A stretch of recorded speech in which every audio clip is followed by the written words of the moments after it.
All right, so we got some CPI, and now we have some data to work with and analyze markets with. We're just one step closer to the FOMC. So let's take a look at what matters now and what's going to matter in the future and how we're going to position. So CPI came in largely in line, still very hot for the Fed, too hot for the Fed. And month-on-month core CPI came in a little hotter than expected, 0.5%. That's roughly 6% annualized. That's higher than the year-on-year number.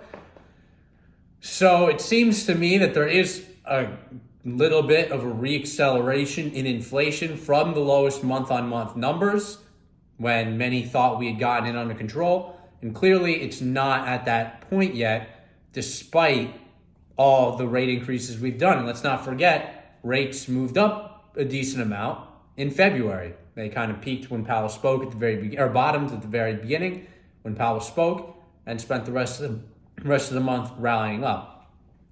So where does this leave us? Well, I think it's pretty clear that the Fed is going to keep tightening. There's been a massive shift in sentiment around that, and I think that dislocation is providing a good opportunity to bet against the consensus. The consensus is now maybe a 25 and stop, rate cuts toward the end of the year. There's a large market segment that feels that way. However, there's plenty of reasons that I believe lead to me assuming that the Fed doesn't feel that way. And the first one is how they responded to the banking crisis. Now, they want to engineer a decline in inflation without hurting the common man, the average person. There's no reason for the average person to be impacted, because what the Fed's trying to do is help the average person. Let's not forget, in both January and February, and I believe every month since January 2021, the average wage worker has experienced a decline in real wages. And that's ultimately the crux of the whole inflation argument. It would be much less painful on those least able to bear the burden, as the Fed says, excluding elderly, excluding unemployed, if wages were keeping pace or surpassing the rate of inflation. But that's not the case. Wages are trying to catch up to inflation, but they are lower than inflation, and that hasn't stopped, so that's getting worse. The Fed wants to get demand down, get prices down, so wages, labor, demand, and supply can all get back into balance. We can have a steady state, steady economy, steady consumer. This is the groundwork that you need to have a long and sustainable productivity gains in the economy, growth, these kinds of things. And the Fed's not there yet, so they have more tightening to go.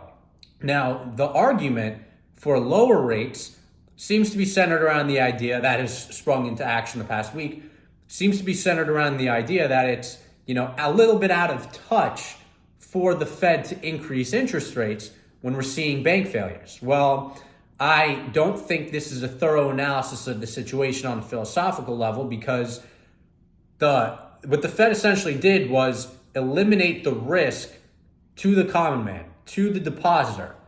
We have now unlimited, essentially, FDIC insurance. So they've removed the ability for this to have a contagion effect and have made it very specific on the balance sheet of the bank, which they thoroughly know what they're doing. They know what they're doing. They're increasing interest rates. They're making the value of those bonds fall while simultaneously also selling bonds into the market. This is basic supply and demand dynamics and price dynamics. They're actually forcibly forcing the price of those assets down. They're also the biggest seller into the market, biggest single seller into the market. So they understand that any bank that was not properly positioned is going to suffer. And the argument is, well, wait, they can't do that because the economy is going to suffer. Not true. Not true. The economy would suffer if the depositors lost their money, if there were runs on the banks, if people were concerned about their money. However, the Fed went, boom, cleared that risk off the table. By clearing that risk off the table, it gave them the cushion they need to not need to worry about the bank failures because the depositors are safe. As a matter of fact, they're probably going to do more if there is bank failures, and it's going to be a way to aid them in the tightening. Why would they do more? If a bank fails and they have to provide those loans at par, that is an increase to the money supply. That's not good for inflation, but they're simultaneously, and have already been using throughout this entire period, a tool to combat the money supply directly, and that is selling assets into the market, taking the proceeds of those asset sales, unwinding the balance sheet if they choose to sell from it instead of just letting stuff that's expiring run off, which they're going to do a little bit of both of, and burning that money. So the banking crisis has been addressed.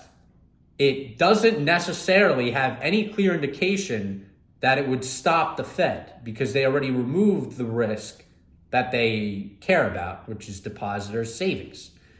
So as far as I'm concerned, the Fed is going to stay on its hawkish and tightening path and going to keep doing that. Despite what we've seen the last week. They addressed that issue. They saw it. Boom. They reacted quick. They anticipated more. That's why they didn't just look for a quick aid. That's why they didn't even just try to find a sale. You know, if they were trying to hope that this would be the last one, something like that, they would try to find a sale. What they said instead was, we'll do whatever it takes to protect depositors. They didn't say we're going to slow the tightening, none of that, or shift to quantitative easing, just deposit protection because we're going to do more. It's that simple. So inflation's not under control yet. It's currently on a reaccelerating path. This is the highest month-on-month core CPI in a while. Core CPI is closer in several months. It's reaccelerating 4 months in a row. Core CPI is closer to the Fed's preferred inflation gauge, core PCE, excluding food, energy, and housing services. So that's pretty hot. So I have every reason to believe the Fed's going to remain tough. And despite what the market will choose to do in a day or 2 days or even the whole week, this is my fundamental view, and we'll see what happens at the FOMC meeting. So until the next video, peace out.